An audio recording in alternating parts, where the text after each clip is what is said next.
Well, welcome, and I am your host, and my name is Britton. Today, I just wanted to get on here before we start our conversation and let you know that I am not a psychologist or a psychiatrist. I speak to people that are in those professions, and this channel is for information only. Hopefully, it's good information that you can apply to your life. So, as I speak to those guests, and if you feel like you want to support any of those, some of them are authors, blogs, mental health advocates. They have foundations, not-for-profits. If you want to support those people, I'll put the links in the description below. Also, if you'd like to support the Suicide Monk podcast and help keep this moving forward, I'll put that GoFundMe in the link below. And then also, I have a coaching business now. It's called Ashes to Life, and it is a passion of mine to help people go from a darkness that they live in to finding who they are. And coming from that and experiencing that lifestyle and now being on the other side of that, I want to help those that are struggling, that want to live and find that life and find that passion and that purpose. So if you're interested in that type of coaching, I have some spots available. I will leave the link down below and how you can contact me. And that's about it. Thanks a lot. So before our conversation, we're going to have a word from Scarlet Raven. She is going to tell you about some products that she has from White Fox Medicinals. And they are products that I use, and they help me quite a bit. So she's going to tell you about that. I'm also going to leave links below to her store, her website. I believe those are discount codes for me to you. If you need anything like that, I use the pain remedy stuff. Helps me with my shoulders. It's great stuff. And don't forget to like and subscribe, and we'll see you on the good side. Peace. Hi, I'm Scarlet Raven, and I am the head alchemist and founder of White Fox Medicinals, which is an all-organic, earth-based plant medicine remedy company where I make effect-based tinctures and topicals to help you feel healed, whole, and totally loved. I have stuff like the Repair Remedy Salve that will take out inflammation and pain from your muscles and your body, other things that actually boost your spiritual inner love, like the Wild Starseed Love Cream. When you put this on, you smell intense aromas of deep Aztec chocolate, which awakens this love inside of your heart. This is edible. You can use it as a body cream. I also have a whole line of tinctures. Some of them heal the nervous system. Some of them boost your body's ability to heal itself. So whatever you're seeking for whole physical balance, that's going to incorporate your body, your mind, your soul, and your spirit, then I have some beautiful healing offerings for you. So go check it out at whitefoxmedicinals.com, and I'm happy to get you all set up. Well, welcome to the Suicide Monk. My name is Britton Day, and today we welcome Isabella Young. Do you go by Bella or Isabella? Bella. Okay. Well, welcome, Bella Young, to the Suicide Monk. It's a pleasure to have you here. I've read over some of your story, and a lot of times I'll leave a little bit out for myself. So because of curiosity, I'll have a general idea, but curiosity is where this comes from. And tell me what you have are these certificates, degrees in BED, MED? Firstly, thanks, Britton, for giving me an opportunity to be a guest on your podcast. But just intrigued by the title of the podcast and looking forward to our conversation today. So the letters that I have after my name are B.Ed is a Bachelor of Education. Okay. I got a degree in secondary education, and the M.Ed is a Master's of Education, which I started and then converted to a PhD, and then the shit hit the fan and I never ended up finishing, but I did do the preliminary process. So hence, nice. Yeah.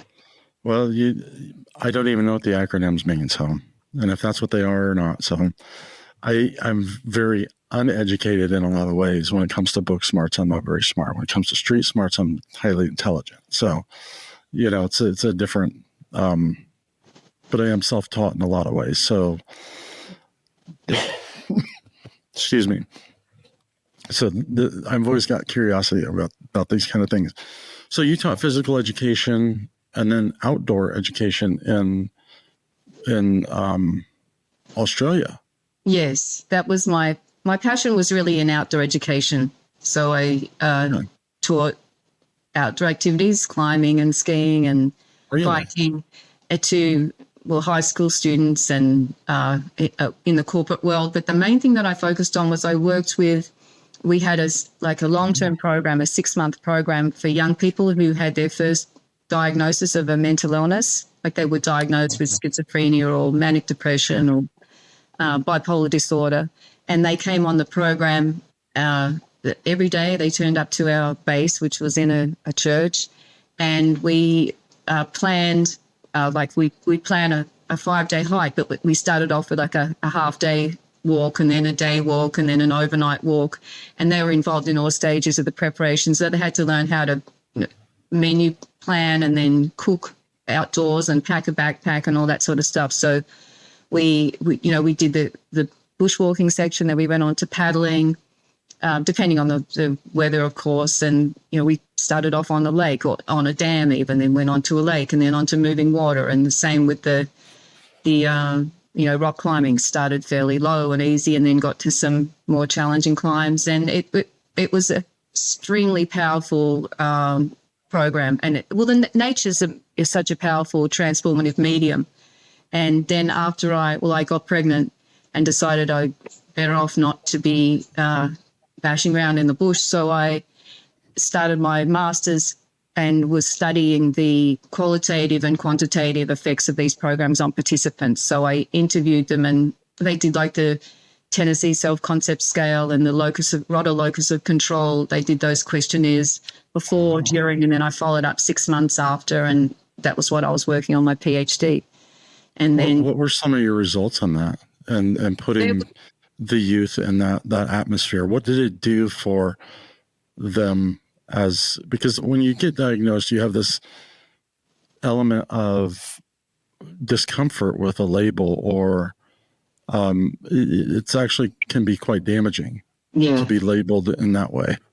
Well, the beautiful thing was by doing these normal activities, that other people would do, it took them out of their label and their stigma. So they were participating in society just like other people were, rather than sitting around talking about their illness or their medications or, their hospital experiences. Those subjects came up, but that wasn't the main focus. The focus I love that. Activities. And so what effects we saw were from the very basics of just increasing self-esteem. These people, they had to travel on public transport or get a ride. So they had to, be disciplined to get up, get dressed, do all the, normal getting ready for the day, then come and participate in the program and then get home again. So basic, functioning in society skills, and then going on to do challenging outdoor activities. So then they move past their fear or their self-imposed limitations. So then they think, they know, I'm capable of doing something more challenging. I can take risks and succeed. And then I love that. It was extremely powerful. Like I said, extremely powerful program, and it's still running in some form. So that was 20 years ago we started that program, and so there was those sorts of basic improvements to people's quality of life. And then we had one guy came along, and when he turned up at the program, he had orange fluorescent road paint in his hair. He had a dog collar padlock to his neck. And I'm pretty sure he was coming out of a heroin addiction. He was so pale and sickly. Anyway, he came on the program and he ended up training to become an outdoor education instructor and working with one of the companies that we sometimes collaborated with. So there was stories like that. How did he turn that corner? Was it just building his confidence, or was there serving other people in that kind of pushed him towards that? Like, did he discover something about his innate ability to help others? Yeah, I think so. I think he just loved it. I don't think he'd had an opportunity to participate in those activities before. And when he got out in the wilderness and taking on some of the the physical challenges and learning new skills like paddling or climbing or whatever, he really realized that he had a gift to do those activities and also to teach and share and support others too. So what drove you into the education field? How did you get into that? And then you start working with youth in that, in a different way. Here in Colorado, we have the mountains, and I don't know that we have any programs like that. You probably got Outward Bound. You had Outward Bound. Yeah, not for, there's Outward Bound and there's programs, but in the school system. Yeah, this wasn't actually in the school. Oh, okay. We were a non-government organization, so we got a grant from the government to run these programs. Gotcha. Yeah. Okay. Yeah. Well, that makes more sense. Yeah. Then we do have those kind of programs that are really effective. I thought that would be a great idea for a school, like turn that into, you either get gym class and go through sports, or you get to go outdoors and learn the wilderness. That'd be really neat for. It should be part of all schools. Yeah. And I remember when I was young, we always had school camps every year. There'd be sometimes, and now with all the litigation bullshit, it's not really an option, but it's really such a powerful medium to be out in the wilderness, because it's just you and the people who you're with, or if you're alone, it's just you and the wilderness. So you can't escape. You've got to, you've got to face your fears and overcome them. And it's how I got into that initially was I wanted to be a vet. My dad's a vet, and I wanted to be a vet before I even knew that vet stood for veterinary science, and I wanted to go to uni before I knew that uni meant university. So my parents set me up for this tertiary education, but I didn't get the scores to get into veterinary science. It's one of the top courses to get into in Australia, and I didn't get the marks. So I thought I would do science at university and do well, and then come in, later on.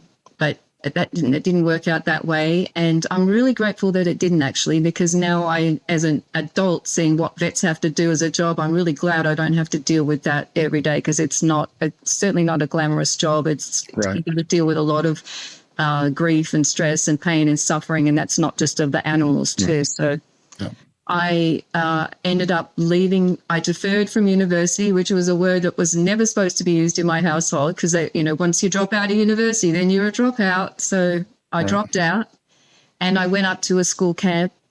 It was at the just below a ski field in Falls Creek in Australia, and I worked a season up there as a assistant with and we did have schools coming through those camps.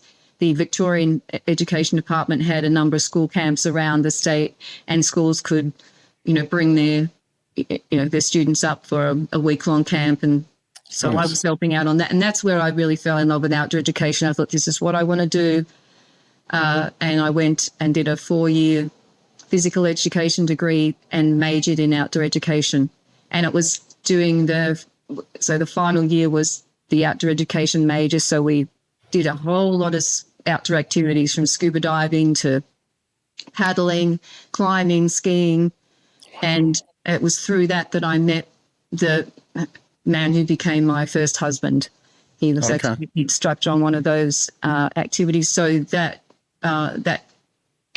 he was also, obviously he was instructing in outdoor activities. And so that set me on my path of working in outdoor education. And we worked together sometimes, and he was an extraordinary man. It was the longest serving Australian soldier in the Vietnam War. And I only really just found that out a few years ago after being with him for 8 years. Oh, wow. And he was a real warrior. He was a Green Beret. He was with the SAS, and he was also a spiritual warrior. So he gave me books to read that really opened me up to the fact that there's more to life than just what can be perceived through the 5 senses. I was raised by a devout atheist. She hated God. She thought that anyone who believed in God was a moron, and she spat the word out. And I got this feeling of superiority, that somehow I knew better than all these other fools who believed in God. You know, I was above everyone else. And that certainly got... I think that's a universal truth for even people in spirituality too, is they think they know something that somebody else doesn't. And that's why they're blessed. And I don't think that's a truth. I think that's a misnomer that they've been taught. But go ahead, please. Yes, very damaging what we get taught as a child. Yes. Because I had to then heal my relationship with God. And I use the word God now because I used to spit it out with venom. But did your dad have a relationship at all with God? Was your household intact? Yeah, my household was extremely toxic. He was agnostic. He never really talked about God, didn't really never went to church, wasn't really religious at all, but didn't ever push anything on us or speak negatively about God or religions. Sure. So I've come to call my higher power, the higher power, God. And there's lots of other names, spirit, universe, or whatever, but I do have a relationship with God, and it's central to my life. Yeah, no, I love that. I think that's awesome. I'm discovering more in depth of what mine looks like now because of the walls that I built and the hatred for that over my lifetime. And I don't want to hate something that I rely on a regular basis.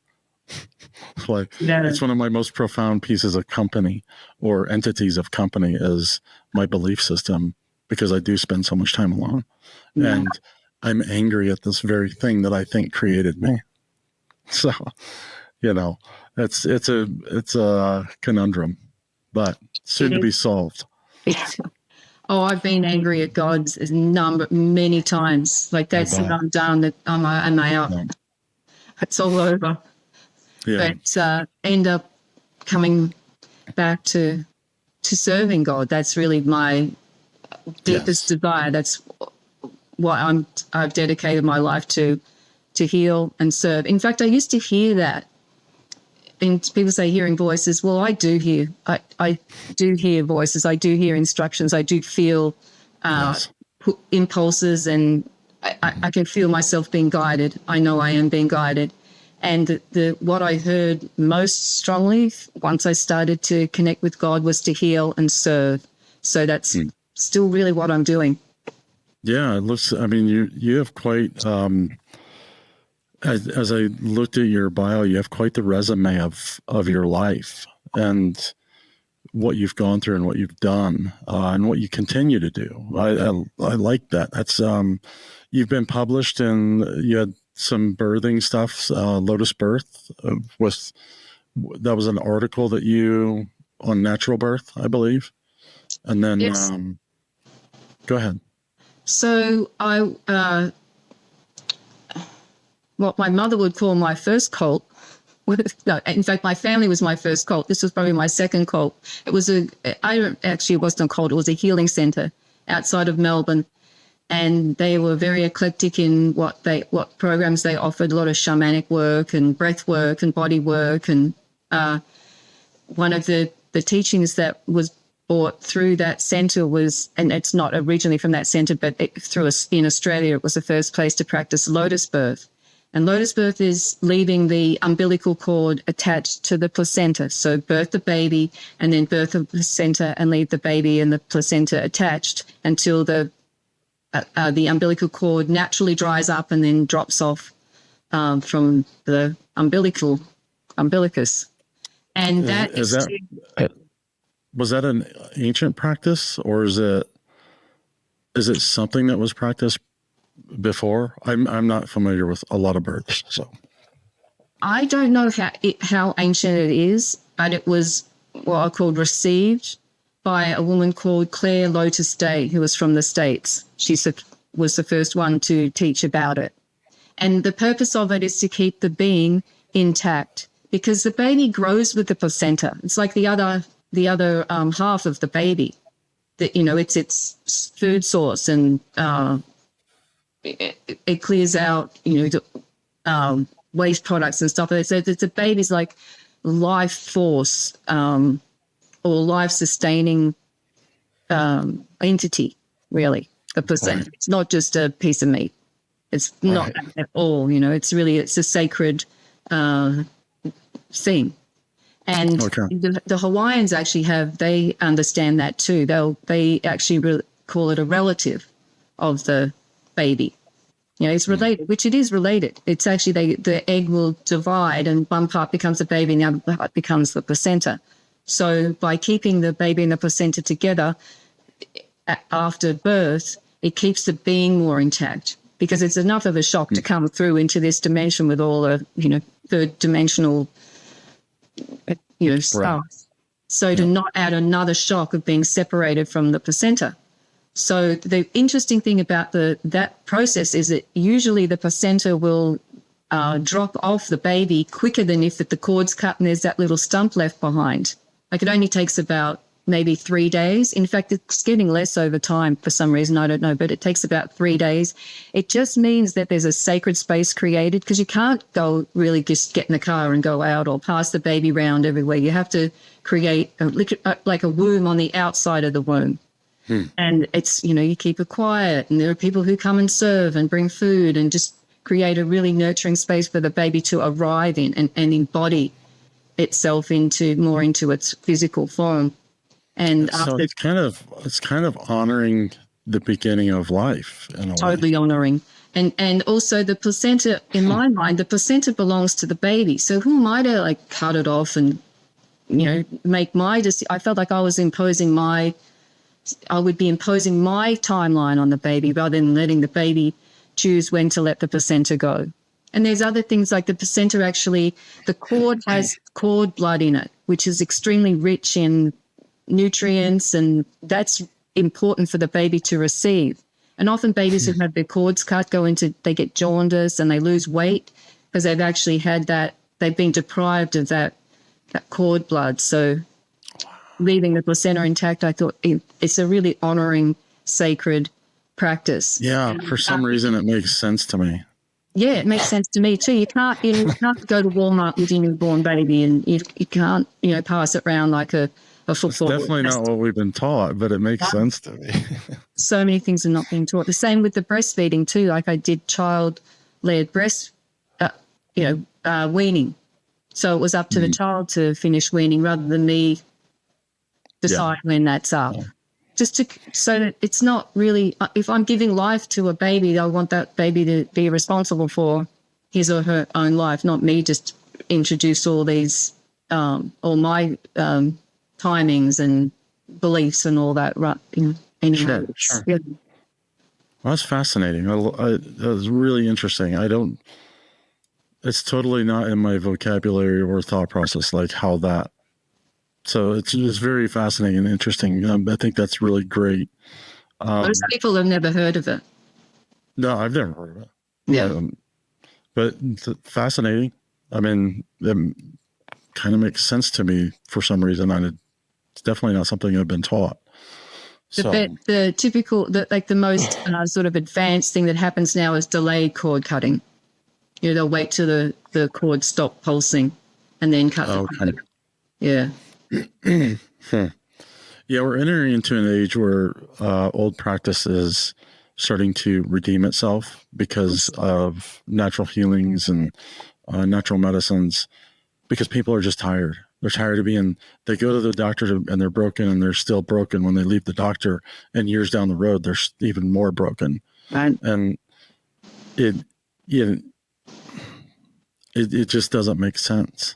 And as I talk to people, more and more and more people, this is becoming more normal to use natural medicine, when 5 years ago, 10 years ago, the people that were doing natural stuff were like, oh, weirdos. It was, the general public is like, ooh, like weird people or whatever they would, see it as. It just because we're not comfortable with not being told what to do and thinking for ourselves in a lot of ways. So you have what's your digital work? It's Divine Nature. Tell me a little bit about that. And then you have a follow-up meditation That's Divine in Nature's art, my digital art that I started doing a few years ago that combines religious iconography with images of nature, Okay. blending those. How would somebody find that? That's on my website, which On is your website? feelingbetter.naturally.love. Oh, I like that. Yeah. Feeling better naturally.love. And then you have a book, Putting on the Armor of God. And tell me a little bit about that. How did that come about? When did you enter into a faith-based lifestyle that's pushed you in this direction? When I met my first husband, we had some quite extraordinary experiences together. We meditated together. We did meditation courses. We also did Tantra together, and we had some really quite mind-blowing experiences. And that's when I really started to listen to God and follow direction. Nice. And was he the father of your child that you did the natural birth with, the lotus birth? He was the father of my first two children, and just thinking, I hadn't met the people who were teaching lotus birth at that time. It was only after his death that I spent more time at that course. So my first child was actually born in a birthing center and at a hospital, and I don't think we did lotus birth with him, but the other two I did. Yeah. Can I ask how your husband passed away? Mm-hmm. Yeah. So we were together for 7 years, and I don't know whether to say he was my soulmate or not, but he certainly felt like that. I don't believe we just have one soulmate. I think it's not, not into that just twin flame stuff. But anyway, he was just the most wonderful, fun person to be around. I'm so grateful that I got to be loved by him, and we shared our life together, and he was interested in making my dreams come true for me. So we bought a farm. I always wanted to live on a couple of acres with chickens and fruit trees and vegetable garden. And, I wanted to be as self-sufficient as possible. So we were making that dream come true. And he started up his outdoor business. He was the first company to introduce outdoor adventure activities into the corporate world for team building and also personal growth and development. And we had one son, and I was 3 months pregnant with our second child. And he went off to work on the first day of this big job, 700 employees from the telecommunications company. And at 10 o'clock in the morning, I got a knock on the door from the local cop and a neighbour, and I was told that he had been found dead in his car. So there were no warning signs, just that's it. In that moment, my best friend died. My dreams for a family died. I knew I would never have that family. I wouldn't have my dream life of living on a farm and all that, because I couldn't do it by myself. We were chopping wood for fires, and I was 3 months pregnant and with a kid, so I knew that I wouldn't be able to keep living where I was living. So I wanted to die in that moment. I really did. I just did not. The pain was so excruciating. I didn't want to be here anymore.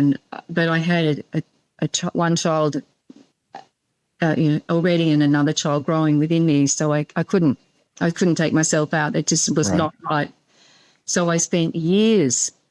I actually travelled around Australia a lot, staying with friends and just trying to find somewhere that felt like home, or trying to reconfigure my life. What was I going to do now? And eventually I ended up in a town called Healesville in Australia. Oh, gosh, and did a lot of healing there.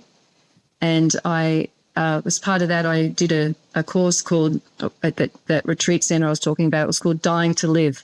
It was a shamanic journeying retreat where we were in darkness for 5 days, blindfolded, and in silence too. So it was a preparation for our death, which was going to be on the last day of the course. And I just threw my whole soul into this course because I knew I'd been carrying such a death wish, and it was extremely disadvantageous to me and my kids. So On the last day of the course, we went through a guided meditation for the death process. And I just remembered the words Antakarana and Merkaba. And then I had this massive out-of-body experience. And I don't know where I went. I was flying through galaxies, and I ended up getting some instructions, which were to start training with this particular individual who was presenting himself as a spiritual teacher. And when I got back from it took me like 4 days to get back into my body. After that, I was, I wouldn't mind doing that again. That was fun. But anyway, once I came back down to Earth again, I contacted this, I'm just going to say his name one time. He's been a completely evil influence in my life. His name's Louis Dompré. And I thought that I'd met my guru, and I was entering into his ashram. He invited me to come and be in his ashram in Laguna Hills in California. So I went with firstly, I went by myself. My children stayed with my mum, and then through a number of like synchronicities and signs, we were in Sedona, and on at the top of a red rock tower with a group of people. We were there for a retreat. And he called me up and turned me to face the setting sun. And he said, cast your deepest desire into the setting sun, which is to serve God. And then when I turned around, he was down on one knee, or rose petals on the ground, and people were blowing bubbles, and he asked me to marry him. So I felt like that was the thing to do. I felt like I was guided in that direction. And I was. No matter what happened after that, that was the thing, next step for me. So I went back to Australia and got my children, and then we went to live with him in his ashram in Southern California. So he had he calls them disciples. He claims to be the Maitreya, the second coming. Yeah, still. Oh, yeah. He's come to save humanity. And we were all there, his disciples there, just like Jesus all over again. We were there to help him out. And while that was obviously something that I was wanting to, I'm happy to serve in whatever way, whatever form. And if it looked like, then I was there for the ride. But it pretty much early from the day one, his hypocrisy, his manipulation, and just self-centeredness was unbearable to live with. But we had sex one time. I got pregnant, and that trapped me there. Because I wanted a family, I had lost that that dream. So he got me trapped with this dream of a family, and as a soul that's evolving. He said we've been through thousands of lifetimes to get to this point. So I was, all I had to do was obey his instructions, and I'd be enlightened. I'd be free. And so I understood that my resistance and, my opinions and all that were, deep within me. And I tried to work through these issues that kept coming up. And the older children were going to school and doing normal, kid things they did after school activities, taekwondo and dancing and stuff like that. So I was sort of living a suburban housewife life, but we had the ashram going as well. So there were disciples that would come every day to serve, which was basically work for free and do whatever needed to be done. And then there'd be group activities, like Sunday was disciple training. So people would come to the house, and he would sit there on his elevated chair and take people through these healings, which were basically just like demon possession sessions. And that was hell. But I like I said, I didn't know that it wasn't what it was. I kept thinking that if I just, keep going, something in me will break and it'll get better. But unfortunately, it didn't work out that way. My son came home from school one day, and he said that I could just tell something was wrong with him. And so I said, do you want to talk about it? He said, no, we'll talk about it in the morning. So in the morning, he was gone. And that was really unusual. I knew something was wrong. So by the afternoon, we had called all his friends, and in the afternoon I said, we need to report him missing. So reported him missing, and the cult leader. That's who he is. The cult leader sent his assistant to look behind the house and found my son with a neck wound. One of the kitchen knives were there, and the cult leader spun it all as though my son had taken his life because he'd realized he was gay, and he knew he didn't want to live as a gay man, and that he knew that would be unacceptable to me, which is just heinous lies. And I couldn't even breathe. Honestly, I went from breath to breath from about 6 months. I couldn't take myself out again because I had 2 children again, and I didn't want to put them through the added loss of them, mother. Right. So I stayed alive through that. And how old was your son, can I ask? 15. 15 years old. He was a real light. And it wasn't until years later that I have found out what really happened. I don't know what exactly really happened, but I know that he didn't take his life. I know that he was murdered. And he was murdered to protect the cult leader from being exposed as a pedophile and a groomer and a con man. And I found out that because there were other young boys in the Australian cult. They were adopted by this evil piece of work who leads the cult in Australia. She adopted her boys, and they were, from age 7, they were told that they were gay. You're gay, you're gay. If you only accept you're gay, then all your problems are going to go away. And this is all coming from the cult leader because he's the one who's got issues with his sexuality. And those boys were sent by their aunt to his bedroom, and where he abused them, mind-fucked them, whatever. And they're still really suffering the consequences. And it's through my contact with them that now I know what was happening to my son. That's what was happening.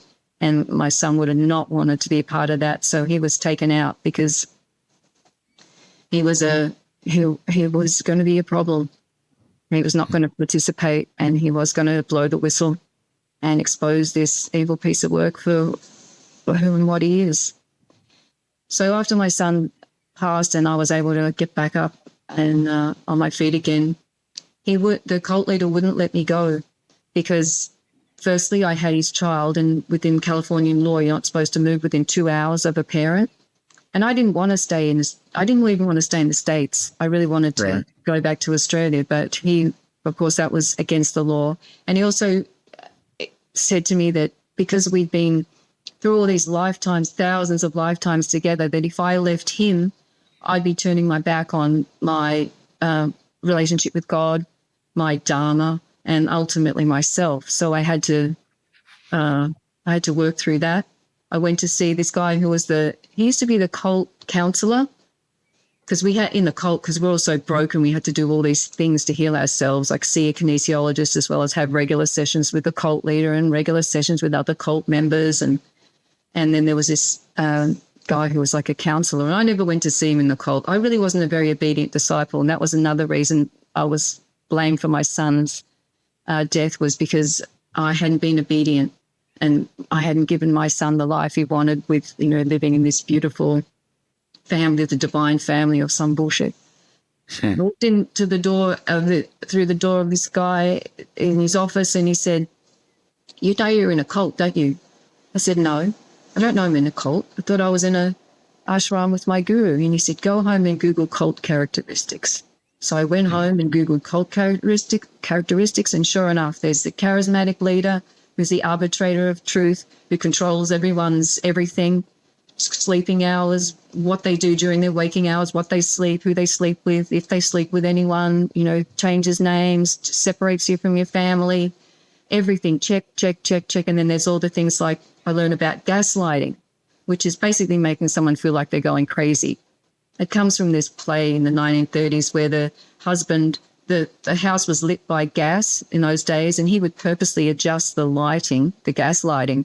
And then when she commented on it, he would say, "Oh, I don't see any difference." So we had absolute shit ton of that going on in the ashram. He would say we had conversations we never had. He would say that he said things he never did.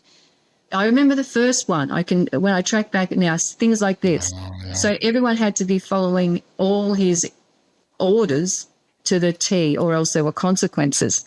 So he sent me to the supermarket to buy his, all these products had to be the certain products. And the toilet paper was all different to me because I'm coming from Australia, but it was some brand of toilet paper. So I got the one he said. And when I got home, he said, I never said that, get another one. Go back and get the one I told you to get. So those sorts of things made me start questioning my own sanity. Or maybe I did hear it wrong. He's the guru. He knows best. So that was right from the get-go. And that went kind on. of always derailing you in a way that you're not sure if you're on the tracks or not. No, never could trust my intuition. Because he would say his thing was he knew me better than I knew myself. And he did the same with everyone too. That was a part of his mind fuckery. That's the best word to describe what happened in the cult. Yeah. So there was also he would do these psychological operations on us. They're psyops.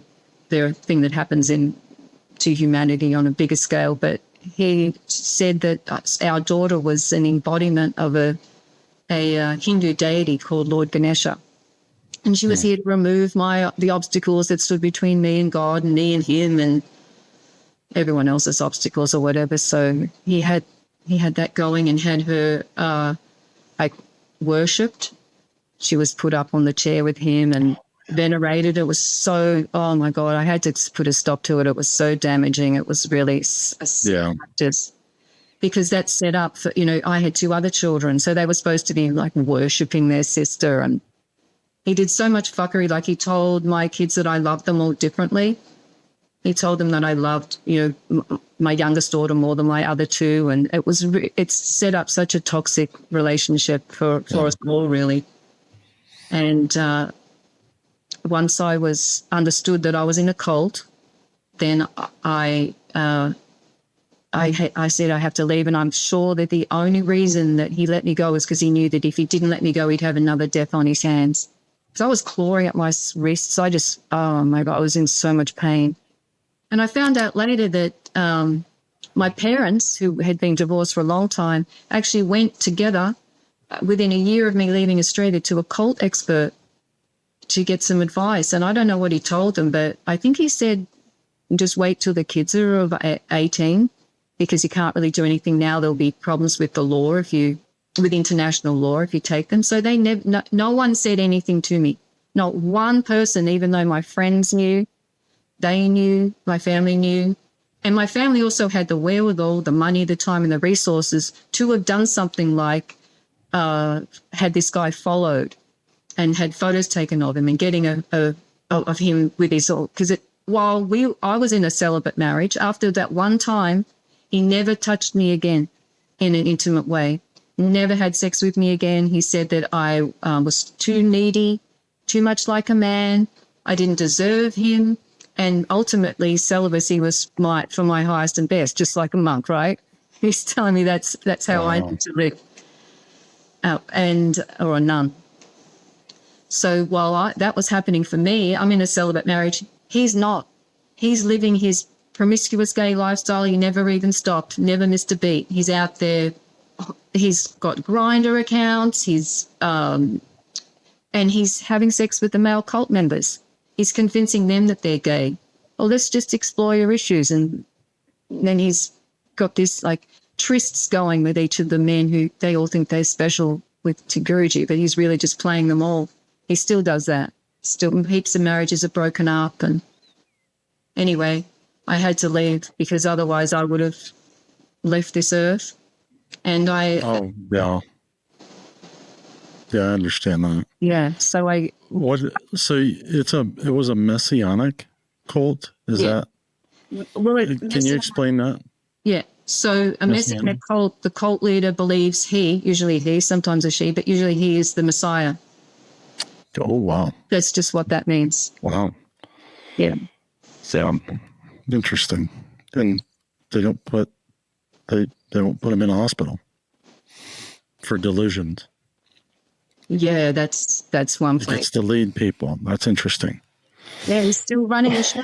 He's still got his con going. That's really interesting. Well, I'm sorry to hear that, especially for your child. That's a terrible thing and in and of itself to lose a child like that, and in any form, really. Yeah. It's the worst. So my heart definitely goes out to you for that. Thank you. I don't know that would ever go away for me. Doesn't. And it probably doesn't. So, wow, that's a lot to take in. Mm-hmm. Do they consider the cult, like Christian in nature, like they're following God or in Christ, or is this a separate type of, because you mentioned Ganesh, so is this like Hindu, or is it like a Buddhist practice? How do they justify what they're doing? Well, he is God.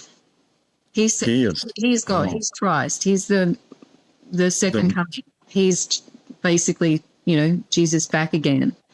And so he just picks and chooses from all different religious traditions to suit his whatever at the moment, whatever he needs to get out of someone at the time, however he needs to manipulate people. And he works with demons. He's demon infested. And that I've come to understand a lot about evil since I left the cult, and that evil's real and evil works through people, and he's one of the people that evil works through, because the things that he's done, there's been a number of suspicious deaths in the cult, not just my son's. There was a woman just last year who took her life because she found out the truth about him, that he is raping boys and raping men, and basically living a lie, and he's not who he says he is. He's a lying, thieving, evil, piece of work. And he's still operating. He's got a 501c3. He's got people tithing to him. You've got to pay 10% of your gross income even to be in his presence or live in his ashram. So he's got people funding his pretty debauched lifestyle. That's incredible. Yeah. It's incredible. I don't even know where to go from there. Well, I know where to go from there. We'll go to the good part. Okay, perfect. Thank you. So I got to leave, and where I landed was in Kauai, in Hawaii. Okay. And that's really been my healing has happened here. I didn't end up not having any more relationships with narcissists because I was wounded. I was vulnerable. Sure. And what I came to understand, I understood about narcissistic personality disorder, because he has a narcissistic personality disorder, obviously. And sounds like that. Instead of saying, okay, pointing the finger, he's got a narcissistic personality disorder, I had to look and say, well, what is it about me and I ended up in a relationship with a narcissist? And I learned about codependency. And both of those conditions are self-love deficit disorders. Just don't love yourself. But the narcissist will go about getting love not getting the attention and all their needs met in their way by controlling people and putting on a false front and lying and cheating and stealing and raping, whatever. And the codependent is more like a people pleaser. So I'm trying to get love from people by just being agreeable and being nice all the time and, trying to please people. So I knew I had to heal that myself. I had to love myself, or else I was going to continue to get into relationships with narcissists. And so I did. And every time that happened, I knew I hadn't really done the work. So finally, I did a lot of self-affirmations, self-care, and just looking after myself and listening to God and following intuition. I'm still working on it, but I've definitely healed that a lot of the deficit. And I love myself now. I love who I am. I love how I am in the world. And that's been a profound piece of my healing from all the experiences that I've had. And that came from spending time in nature, really appreciating natural beauty, and also being directly connected to the earth. So I haven't worn shoes for about 8 years, except when I'm like traveling or whatever. But generally, I Right. don't wear shoes. I stay directly connected to the earth, skin to earth as much as possible. I lie on the earth a lot and just receive earth energy, because the earth it's a battery. It's offering this life force energy all the time, and we've been deliberately cut off from that by wearing shoes. When the rubber-soled shoes were introduced I think it's in the 60s, that's when the instances of a lot of the chronic diseases started to appear, because we're cut off from earth energy. That's why our ancestors never wore shoes, or they wore leather shoes, or conductive, they wore conductive protection on their feet, so they still received earth energy. And there's no way to be fully or optimally physically or mentally healthy without being directly connected to the earth. People live in high-rise buildings, live in cities, never go outdoors, never touch the ground, and it's really sickening. You can see how sick society's got. It's because we're disconnected from nature, and there are ways to do that aren't. People say, "Oh, but there's snow on the ground," so go and touch a tree, because the tree is rooted into the ground. Even if you walk past it, put your hand on the bark or touch the leaves or whatever, you're getting that earth energy. Touch a rock, hold a crystal. Touch a pet that's been outdoors, another person who's been outdoors. All that will give earth energy and help with being grounded, because there's so much change going on at the moment that if we're not connected with the earth, it's just going to throw people for loops. Oh, yeah. When we're seeing more and more people, again, awaken in a way that says they're moving back towards the natural things that were made to help us heal, to help us be strong and have energy, and not some chemical that comes out of a lab. People are getting so sick of it. And that's all by design. All that, it's all, we're being really fucked over here as a species. Yeah. We're being manipulated, and we're being tortured, we're being enslaved, basically. So all that whole medical system is part of it. And you're right, there is a resurgence of natural medicines and ancient wisdom, because that's what we need now. Right. We need. Well, there's a recognition in that happening. Again, 5, 10, 15, 20 years ago, you were a weirdo to think that because we're so brainwashed.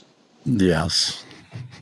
Yeah, and the whole education system is part of the brainwashing as well. And it's called alternative medicine, for goodness sake. It's medicine. It's actually real medicine, not this other poison bullshit. Yeah. You can't improve your health by poisoning yourself. It might get rid of symptoms or whatever, but in the long run, there'll be a price to pay, because our bodies aren't designed to cope with synthetics, with unnatural with chemicals and stuff like that. It's not good at all. And we're one of the only countries in the world right now that allow this kind of trash in our foods. Right. So we're affecting everybody that is in this country. It's not just one culture. It's not just one race. Every single person in this country is being affected by our chemically induced food that none of Europe has, that I'm aware of. I mean, 3 ingredient French fries in Europe and 11 ingredients in America or something like that, or 21. It's just stupid. It's a potato with oil and salt. Well, it's in my understanding, it's all by design. These are all for sure. It's all intentional to stop us reaching our full potential as spiritual beings. Stop us, and stop our evolution as a species, so that we don't evolve into a higher species. Yeah. So, that's really what I've written about. That's all. My book that's coming out hopefully next week is called New Human of New Earth. And it's basically just a remembrance of how to be human, and a remembrance of all the natural medicines that are available to us, the earth technologies, body technologies, spiritual technologies. Well, not all of them, because there's so many of them, really. There is, hundreds of them. And just a reminder that, this is how we need to treat ourselves with what's found in nature, in our divine nature, and within our bodies. So, it's exciting. It's like you said, there's change. We are seeing change for the good rather than change for the worse. Yeah, and hopefully we can continue that. And I think people will. I think they're really getting on board with wanting to feel better, because we feel like crap right now. Right. And the better you can, like, people are starting to grow their own food again and make it more sustainable, which is fantastic. We're only limited by the laws of our government and some of that stuff, because you can't have roosters in town or a certain amount of chickens, or you can't have chickens at all. So in some places, so they've taken sustainability away, and people are starting to wake up, and intelligent people are starting to fight for it. And I love that in our legislation, and starting to make the world aware of this pandemic of food that is creating mental health pandemic as well. And it's not the only catalyst to mental health, but it is a big thing. Any scientist will tell you that quality food will help you feel better across the board. It's why we've got so many obese people, because our food quality is way down. It's mental health. It's across the board. They're hurting us. When we're not optimally healthy, we can't think clearly. Right. And we can't, we're so much in survival mode, like trying to, get better. There's no way to understand that there's a bigger picture. There's no way to be fully empowered. And there's no way to, resist this tyranny of evil. When we're sick, then we're weak. Sick people are weak people. So that's why we're potentially weakened by the food, by the drugs, by all the EMFs. And there's so many ways that we're under attack here. And that's what I've been writing about, just to be aware of all the ways that we're under attack, and then all the ways that we can empower ourselves to resist this, like the forces of evil that are keeping us ignorant, sick, and suffering. Yeah. And, for anybody out there listening, you don't want to just stop your medication. No. They've built it in a way that you can't just stop your medication. It is bad for you. So you have to go through that doctor to say, I want to wean myself off of this and see where I go.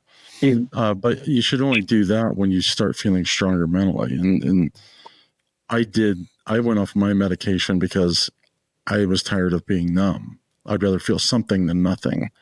And that something is severe because it's suicidal thought, but that something was better than, oh, I'm still suicidal, but I don't really care. I'm too numb to really give a shit. And I'd rather, being aware of that and being directly involved with that has actually pushed me towards saving my life. And there's nobody else that could have saved my life but me. And there's a lot of people that step in the way. There's a lot of people that give great advice. There's a lot of people that support, but I'm the only one that can stand up and start doing it. And that's what I figured out on my own the hard way. And that support system wasn't there. What are some of your practices now, besides just staying connected to the earth, for you to kind of shun those negative emotions that really are haunting in a lot of ways, I'm sure? I just want to comment on the idea of negative emotions being like bad and wrong. So I feel like it's really important that we experience our emotions. So if we're feeling, like when my son died, I was offered, drugs. I'm like, why would I want to I got to feel the feelings. And I've understood that for a long time. I need to feel my feelings. If I'm sad, I'm going to go and cry. I'm going to scream into a towel for hours until my eyes pop, I've lost blood vessels pop in my eyes because I'm so fucking angry. I'm going to do that. They're chapped for rubbing. Okay. So it's really, what I do, one of the things I do is I feel my emotions. And it's important to do that in ways that don't do harm to other people. So if I feel angry, I'm not going to go and punch the person I feel angry with. I'll go and exercise hard, sweat, or maybe dig a hole, do gardening, chop some firewood, punch a punching bag, bash up a cardboard box with a baseball bat, or write exactly what I want to say on a piece of paper and then burn it. So I allow them my emotions, because emotions are energy in motion. I allow my emotions to move through me, because it's keeping the emotions or medicating them or overriding them or ignoring them are one of the reasons that people get really sick.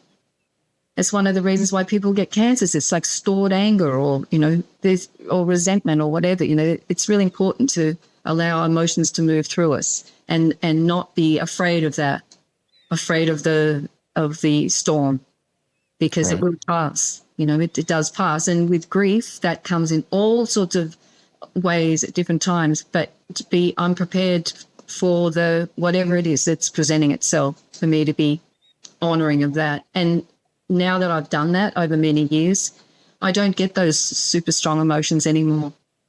I'm much more of I still feel angry. I still cry. I still, normal emotions. But the main thing is I don't suffer anymore. I used to suffer all the time. I felt like such a victim. Like, why? I'm not a bad person. Why is this all happening to me? So I shifted out of victim consciousness into accepting full responsibility for everything that happens in my life.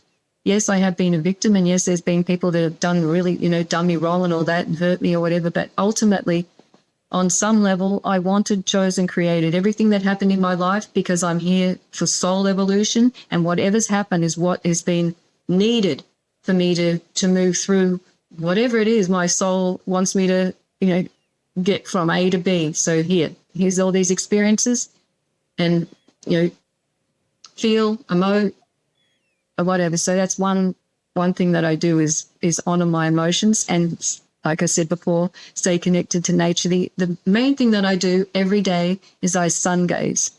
So I watch the sun as it comes up above the horizon, and there's the whole idea that don't look at the sun, you'll go blind. That's all there's so many lies that we're told about our history, who we are, why we're here, what's happening, so many lies, and that's one of them. That's only part of the statement. So don't look at the sun when it's directly overhead for a long time, because it will hurt. But it's safe to look at the sun as it's rising above the horizon.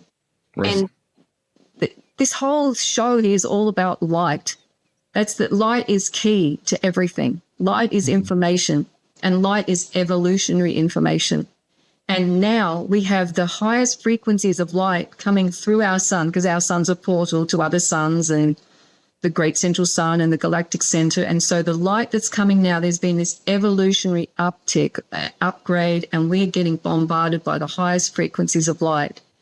And that is evidenced by this, the amount of solar flares and solar activity that's happening now. I don't know if you've been following that, but there are, the sun puts out C, X, and M class flares. And what type of activity used to happen in, say, a month is now happening in a week. Like, we've got the highest class flares just popping off and bombarding Earth with this light. And it's the light that is upgrading us from our DNA all the way through our bodies and bringing new light codes and information into our consciousness. So it's expanding our consciousness, expanding our perception of reality. And by sun gazing every day, I'm receiving that light straight in to my eyes, into my brain, into my pineal gland and my pituitary gland, hypothalamus, and that I'm trusting that that's what is needed for me to evolve along with the rest of humanity. And that's how I stay aligned and energized and uplifted, by receiving the sunlight every day. And you don't have to, you can receive the sunlight. You can look at the sun with your eyes closed. You still get light going through into your brain. So you can do that at any point. Sometimes people turn their backs to the sun and receive, because the skull's porous, right? So the light still goes through. So it's really important. There's so many reasons why it's important to receive sunlight. And then we've been kept indoors, that whole stay indoors thing. It's all to weaken us and sicken us. We really need to be in sunlight and receiving sunlight on our skin. It's, the skin makes vitamin D. And vitamin D is not just it's not a vitamin. It's actually like the precursor for about 200 different hormones. So sunlight is essential. And of course, don't be an idiot about it. Don't go and fry yourself, Be be, really Right. take responsibility. But it's really important to get sunlight on your skin, at least 15, 20 minutes a day. Go and sit in the sun, lie in the grass, or whatever. You can lie in the snow, receive the sunlight.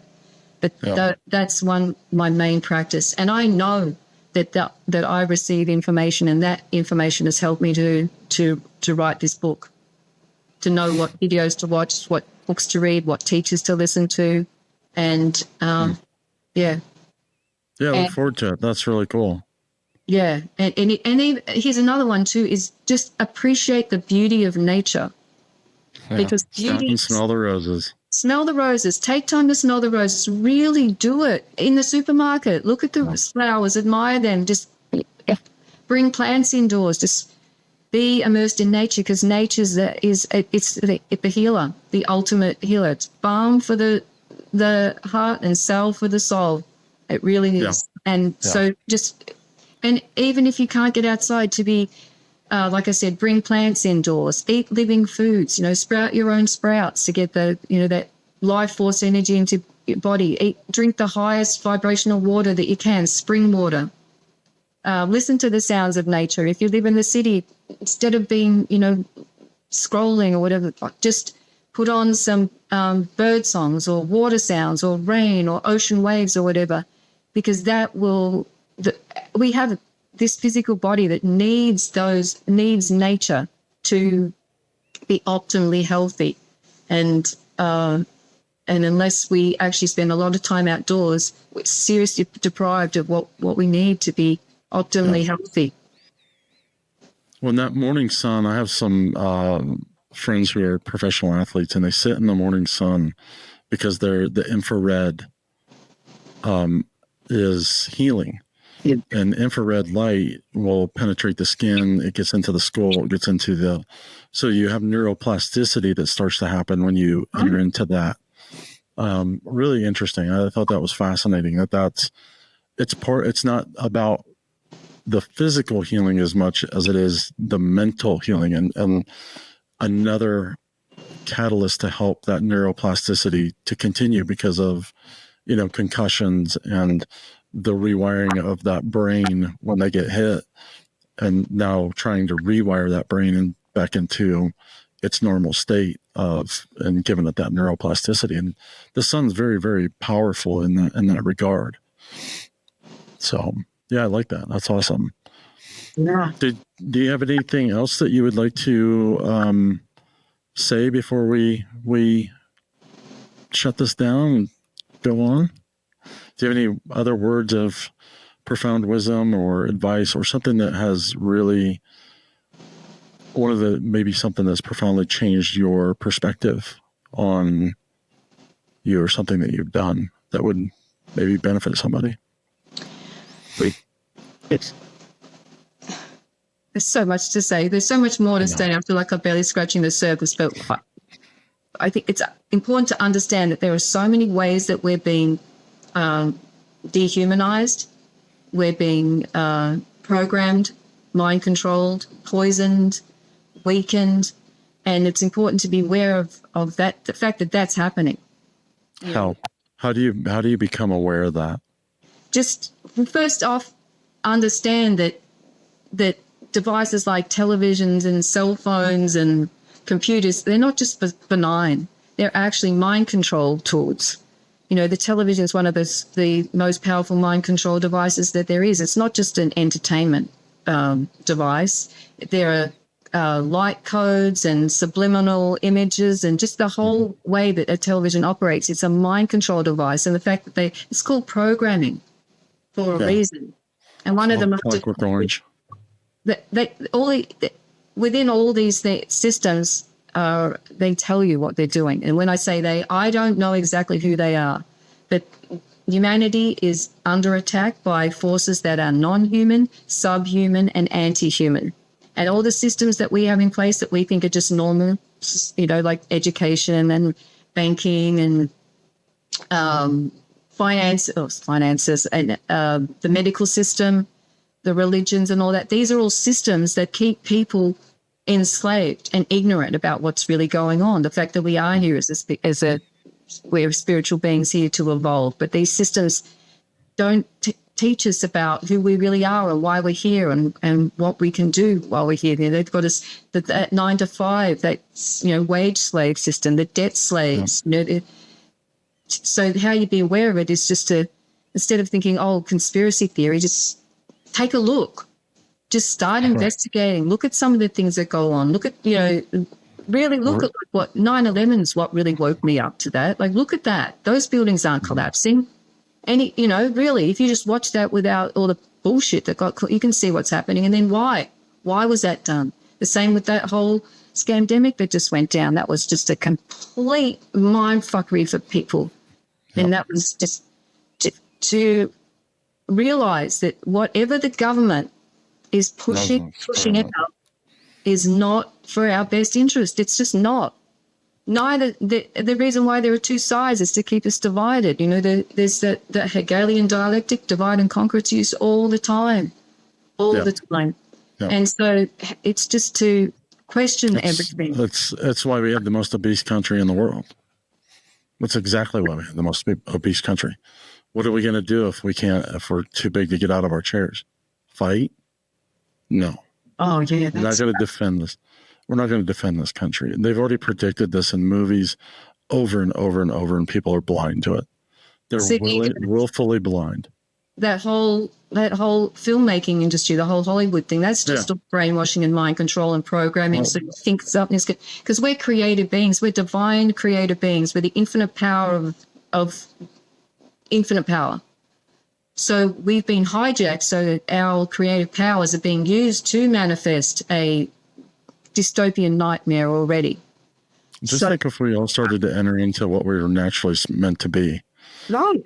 The creativity, the evolution, the invention, it would be astronomical. They think we're moving in a good direction. We're not. I mean, technology would be a whole different world if we actually entered into what we were meant to be. Well, what are we meant to be? Not this. Not this, exactly. Not enslaved. Not this. And this technology thing, that this AI, it's extremely dangerous. It's not benign. It's not just the latest invention. So here you go. It purposely introduced to fuck with us, to replace our creativity, so that we aren't living our full expression as a human being. We're using AI to do what we should be doing for ourselves. And there are ways to use technology that we need to be the ones to choose when we use technology and how we use technology. And there will be a time when these technologies will benefit us and will evolve us further along into higher states of being. But right now, what we're being given, what we're being sold, is keeping us limited. And my advice is to limit the time on the screens. The black screens themselves they're scrying devices. We're being spied on. We're being watched. We're being controlled. All of that. So the more we can, eliminate. You know what the crazy thing is? We all know it, and nobody cares. Right? Isn't it interesting that? Yeah. Like the truth is being revealed, but people are hiding from the truth because they don't want to know it. Because once you accept the truth that we are being fucked over here, then you have to change everything pretty much. Mm-hmm. You really do have to change your worldview, and that takes a lot of effort. Because really, then what are you going to do? You're going to keep paying. That's the thing. If you don't have your phone, what are you going to do? If you don't have this, what are you going to do? That's the whole ploy behind it. You can't survive without it, and it's like. That's kind of BS. I mean, it's a lot BS. I can survive a lot without a lot. 2 generations of human beings who have no idea of how to relate to life other than through a screen, right? Yeah. That's scary. And people say, the children are the hope for the future. Have you seen them? No, because they're inside on their fucking screens. Yeah. So as adults, if we are around children, then it's important to give them time in nature, take them camping, take them walking, take them hiking, reconnect them into being a human, because otherwise they can't have a conversation because they can't resolve conflict. They can't read facial cues. They don't know how to play. They don't know how to function as a human being in society. That's really concerning to me. That's Not really. I think whatever happens will happen. I just got to do my part and trust that the divine plan is unfolding, even if it looks like this. Well, and it's not going to unfold with just one person or just a group of people. It's collectively over time that will create the evolution of change. And that's what we're not built necessarily for patience. Or we're indoctrinated to get things right now. And as I improve, as I become better, as I become enlightened, as this technology becomes useful in a way that I'm not abusing it to hurt people, and it actually helps people and maybe changes the course of their life, then they'll spread that and they'll spread that. And then it'll go through the generations, and it won't be this generation, but it is coming. If anything, God is not confined by our time or worried about a timeline that we have in our life. And I'm realizing that more and more and more. And if I just step back and watch the unfolding, I get a bigger picture and a clearer picture of what the future actually can hold. We have this negative outcome or this thing that we're going to have to metaphorically die before we can be reborn out of those ashes. And we see that all the time. And every major big superpower in the world has fallen. And that's part of the process. Yeah. I really appreciate what you're doing and offering your platform for other people to speak, because this is how we raise awareness, and it's how we can co-create the future, because that's what it's up to us. Really, we're the ones with the power, and whatever happens is as a result of what we speak, what we think, and what we do. Yes. We're the creative beings, and so to take full responsibility for that. And then my other advice would be to tune into your intuition and listen and follow instructions, and then you'll be in the right place at the right time doing the right thing, and just trust that even if it seems really wacky or whatever, that's how to build strengthen your intuition, is to follow those hunches or the gut feeling or the visions or the voices or whatever, and then we're all playing our part, because we're all being orchestrated here. And if we're playing our part, then we are serving the highest good of all. We are serving the evolution of humanity, however that looks. Yeah. Well, thank you so much, Bella, for being here. I appreciate everything. We love hearing people's life and their story and how that affects maybe somebody else, and how it might bring them solace and peace, that they also understand something that you've gone through that now that they can relate to, because it's about not being alone. It's about moving forward and moving out of this thing that we've always been and becoming and evolving into something very, very different. And that takes practice and purpose. And a lot of times we don't understand what purpose is. Our purpose is to start to love ourselves well enough that we see the beauty in what we can bring to the world. That's beautiful. Yeah, and then we get to give those gifts back to humanity and watch it grow in ways that we never expected. And the bonus of that is we teach ourselves, but we also get to step back and watch the unfolding. And life is beautiful if we can do that. Yeah. So thank you so much for being here. Appreciate it. It was my pleasure, and my very grateful for the opportunity to be able to share what I've learned from my experiences. And once again, thank you for what you're doing to serve humanity and the highest good of all. Thank you so much. Thank you. I appreciate that. Well, thank you for joining us today in this conversation. And next, we're going to have a word from Scarlet Raven from White Fox Medicinals. Thanks. And we'll see you on the good side. Hi, I'm Scarlet Raven, and I am the head alchemist and founder of White Fox Medicinals, which is an all-organic, earth-based plant medicine remedy company where I make effect-based tinctures and topicals to help you feel healed, whole, and totally loved.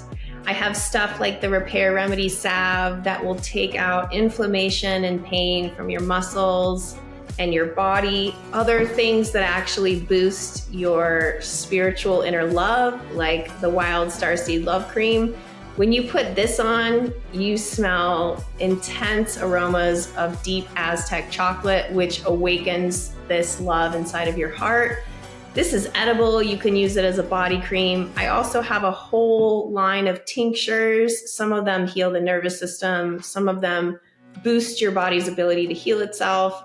So whatever you're seeking for whole physical balance, that's going to incorporate your body, your mind, your soul, and your spirit, then I have some beautiful healing offerings for you. So go check it out at whitefoxmedicinals.com. and I'm happy to get you all set up.